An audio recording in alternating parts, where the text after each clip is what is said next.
खारघर येथील हत्या प्रकरणी हिंदू संघटना आता आक्रमक झाल्यात। मृत शिवकुमार शर्मांच्या मारेकऱ्यांना लवकरात लवकर पकडण्याची मागणी ही संघटनांकडून केली जाते।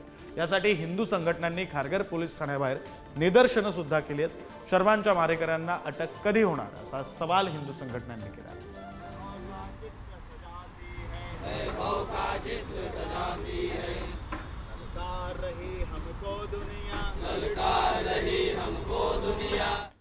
दरम्यान किरीट सोमय्यांनी मृत शिवकुमार शर्माच्या कुटुंबियांची भेट घेतलेली आहे। नवी मुंबईतील खारघरमध्ये मारहाणीत शिवकुमार शर्मांचा मृत्यू झाला होता। 3 मुस्लिम तरुणांच्या मारहाणीमुळे शिवकुमार शर्मा यांचा मृत्यू झाला होता।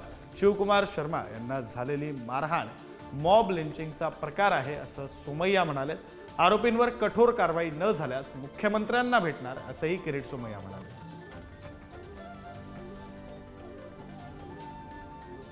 आरोपीला वाचवणारी ताकद थोडी मोठी आहे आणि हे एवढी हिंमत जसं बांगलादेशमध्ये हिंदूंना मारतात तसा पद्धतीने नवी मुंबईमध्ये हिंदूला तो फक्त हरे राम हरे कृष्ण त्यात मानणारा पोलिसांनी आणखीन 1-2 दिवसात सगळ्यांची अटक होणार असा विश्वास व्यक्त केला आहे।